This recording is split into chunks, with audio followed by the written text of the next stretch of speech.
Hello दोस्तों, welcome back to the another video of Ramchandra tutorial.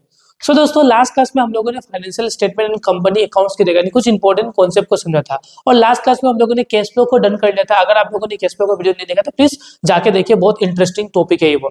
और आज की इस क्लास में हम लोग पढ़ने वाले हैं रेशियो एनालिसिस क्या होता है, उसका फीचर ऑब्जेक्टिव्स क्या है। सो बिना किसी देरी का आज के धमाकेदार सेशन में स्टार्ट करता हूँ। तो सबसे पहले भाई, रेशियो एनालिसिस क्या होता है? तो देखो, रेशियो एनालिसिस एक फाइनेंशियल टूल होता है। रेशियो एनालिसिस क्या है? फाइनेंशियल टूल होता है जो बताता है कि बिजनेस का फाइनेंशियल परफॉर्मेंस और साथ ही साथ बिजनेस का फाइनेंशियल हेल्थ कैसा है। मतलब बिजनेस के पास कितना पैसा है अपने लाइबिलिटीज को पे करने के लिए, बिजनेस के पास कितना प्रॉफिट है अपने लाइबिलिटी को पे करने के लिए, बिजनेस का सॉल्वेंसी पोजीशन कैसा है, मतलब बिजनेस अपना लॉन्ग टर्म लाइबिलिटी को पे कर पाएगा नहीं कर पाएगा, ठीक है, लोन का रिपेमेंट कर पाएगा नहीं कर पाएगा, ये सब आपको कौन बताता है? तो ये सब आपको बताता है रेशियो एनालिसिस। ठीक है, तो रेशियो एनालिसिस क्या भैया? कि रेशियो एनालिसिस एक फाइनेंशियल टूल है use to evaluate the financial performance. मतलब बिजनेस का फाइनेंशियल परफॉर्मेंस को बताता है कि बिजनेस का फाइनेंशियल परफॉर्मेंस कैसा है and health of a business, और बिजनेस का हेल्थ भी बताता है by analysing the relationship between various financial statement.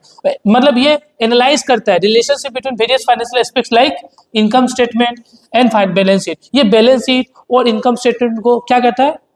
Analyse करता है। ठीक है, और इसमें क्या होता है कि रिलेशनशिप बताता है कि बिजनेस कैसा कर रहा है, बिजनेस का फाइनेंशियल हेल्थ कैसा है। ठीक है, ratios provide insight into profitability. Ratios आपको प्रॉफिटेबिलिटी समझाता है कि प्रॉफिटेबिलिटी क्या हो रहा है। लिक्विडिटी मतलब कि बिजनेस में कितना एसेट है जो कैश के फॉर्म में है पड़ा हुआ है, ठीक है, जो फटाक से केस में कन्वर्ट हो जाए, ये आपको रेशियो समझाता है। फिर इफिशिएंसी, बिजनेस कर कैसे रहा है। सोल्वेंसी पोजीशन, बिजनेस का क्या लॉन्ग टर्म लोन रीपेमेंट होगा या नहीं होगा। ओवरऑल फाइनेंशियल स्टेबिलिटी, पूरा का पूरा फाइनेंशियल स्टेबिलिटी के बारे में आपको समझाता है कौन? Ratio analysis. ठीक है, ये आपका रेशियो एनालिसिस हो गया। फिर नेक्स्ट है भैया आपका ऑब्जेक्टिव्स ऑफ रेशियो एनालिसिस। कि ऑब्जेक्टिव्स ऑफ रेशियो, उद्देश्य क्या है रेशियो एनालिसिस करने का? उद्देश्य, ऑब्जेक्टिव्स क्या है? तो पहला, एसेस द फाइनेंशियल परफॉर्मेंस। अगर आपको बिजनेस का फाइनेंशियल परफॉर्मेंस जानना है तो रेशियो एनालिसिस की हेल्प से ही आप लोग जान सकते हो कि बिजनेस का फाइनेंशियल परफॉर्मेंस, बिजनेस का प्रॉफिटेबिलिटी, ठीक है, बिजनेस को ऑपरेशन एफिशिएंटली और फाइनेंशियल स्टेबिलिटी जानना है तो आपको रेशियो एनालिसिस करना होगा। पहला ऑब्जेक्टिव आपका ये है।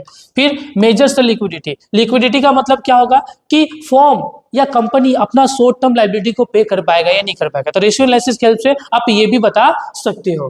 तो assess the company's ability to meet the short term obligation. मतलब ये कंपनी को एसेस करके बताता है कि आप शॉर्ट टर्म लायबिलिटी को पे कर सकते हो या नहीं कर सकते हो। फिर एनालाइज इज सॉल्वेंसी। फिर कि determine the long term financial stability. मतलब कंपनी के पास लॉन्ग टर्म फाइनेंशियल पैसा, मतलब पैसा पड़ा हुआ है कि नहीं लंबे समय के लिए, और साथ ही साथ ये अपना लोन रिपेमेंट कर पाएगा नहीं कर पाएगा, ये आपको रेशियो एनालिसिस बताता है।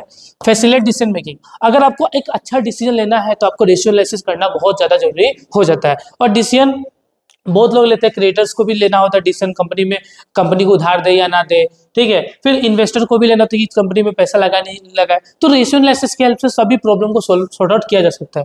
फिर ट्रेंड एनालिसिस। ट्रेंड एनालिसिस मतलब over a period of time आप ट्रेंड्स देखना होता है, फाइनेंशियल परफॉर्मेंस का ट्रेंड देखना होता है ना, ठीक है, तो उसको भी रेशियो एनालिसिस की हेल्प से कर सकते हो। फिर नेक्स्ट है कंपैरेटिव स्टडी। कंपैरेटिव मतलब compare the financial performance with the competitors and industries standard. मान लो कि मेरा कंपनी का मान लो कि इस साल मेरा कंपनी 10,00,000 करोड़ कमाया है, तो मेरे कॉम्पिटिटर से मैं कम कमाए ना हम ज्यादा कमाए, ये कंपेयर करने के लिए आपको रेशियो एनालिसिस करना जरूरी है कि मेरा प्रॉफिट कितना गुना बढ़ा है, 20% से बढ़ा ना 50% से बढ़ा है मेरे कॉम्पिटिटर्स के कंपेयर में। फिर मेरा इंडस्ट्री कितना ग्रो हुआ है, ये सब कंपेयर करने के लिए आपको क्या करना होगा? फाइनेंशियल स्टेटमेंट पढ़ना होगा, मतलब ठीक है। फिर नेक्स्ट आपका features of features of ratio analysis. Ratio analysis का फीचर क्या है? पहला है सिंप्लीफाइज द फाइनेंशियल डाटा। मतलब ये कॉम्प्लेक्स डेटा को सिंपल फॉर्म में प्रेजेंट करके देता है जो एक कॉमन मैन भी इजीली समझ ले, ठीक है। तो reduce the complex financial statement into a simple comparable ratio. मतलब ये ह्यूज फाइनेंशियल डेटा को सिंपल वे में प्रेजेंट करता है। फिर नेक्स्ट क्वांटिटेटिव टूल्स। देखो, provide the measurable data for the decision making, ठीक है। क्वांटिटेटिव टूल्स मतलब ये एक डेटा प्रोवाइड करता है डिसीजन लेने के लिए, ठीक है। फिर वर्सटाइल, तो ये हर जगह एप्लीकेबल है, ठीक है। देखो यहाँ लिखा ना, applicable to the various aspect of financial performance, example profitability and liquidity. मतलब बिजनेस का प्रॉफिटेबिलिटी जानना है तो आप रेशियो एनालिसिस की हेल्प ले सकते हो। अगर बिजनेस का आपको लिक्विडिटी पोजीशन जाना कि बिजनेस अपने शॉर्ट टर्म लायबिलिटी को पे कर पाएगा नहीं कर पाएगा, तो आप इजिली इसका हेल्प ले सकते हो। रिलेटिव कंपेरिजन, आपको अगर कंपेयर करना है period wise period, industries wise, तो आपको कंपेयर जब करना है तो आपको रेशियो एनालिसिस के हेल्प से हो जाएगा काम, ठीक है। डेटा डिपेंडेंट, अब देखो ये जो भी डेटा होता है वो कैलकुलेशन पर डिपेंड होता है, कैलकुलेशन अगर अच्छा होगा तो बढ़िया है, ठीक है ना। तो relies entirely on the financial statement for calculation, ये हो गया। फिर नेक्स्ट आपका रेशियो एनालिसिस का लिमिटेशन, ठीक है।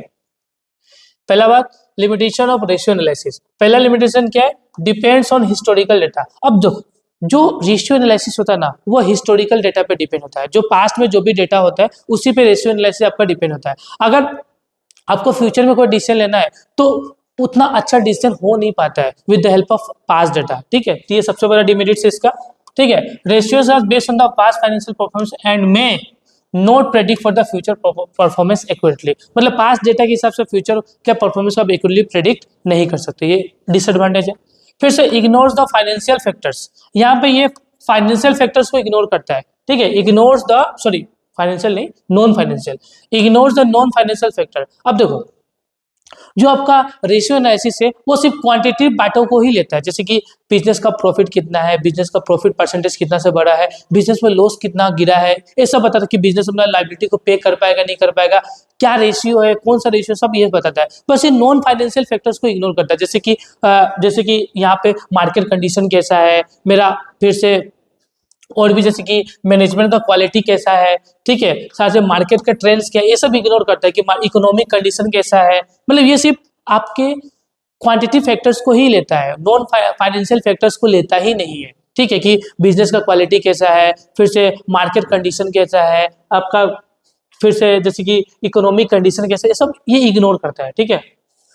नो यूनिवर्सल स्टैंडर्ड, देखो industry difference make it difficult to establish the universally applicable benchmark. अब देखो नो यूनिवर्सल स्टैंडर्ड, अभी मान लो कि जो रेशियोस निकला आपने, ठीक है, वो हर एक इंडस्ट्री में अलग अलग तरीका का होता है, तो वहां रेशियोस अलग अलग होगा, तो हर जगह एप्लीकेबल होने वाला नहीं है।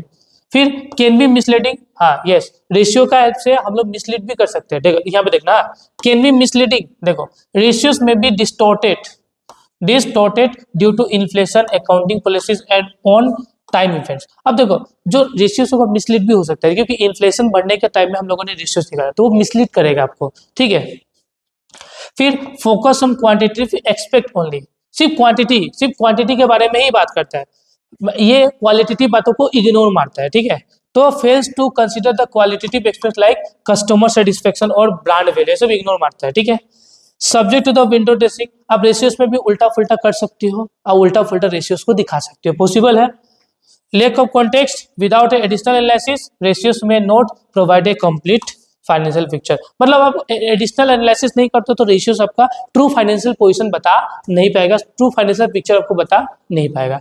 आई होप आज का क्लास आपको समझ में आया होगा। अगर इसके रिगार्डिंग कुछ भी डाउट हो तो प्लीज कमेंट बॉक्स खुला हुआ है, कमेंट बॉक्स में कीजिए, ठीक है। मिलता है हमारे नेक्स्ट क्लास में जहाँ पे मैं और इंटरेस्टिंग टॉपिक आपको समझाने वाला।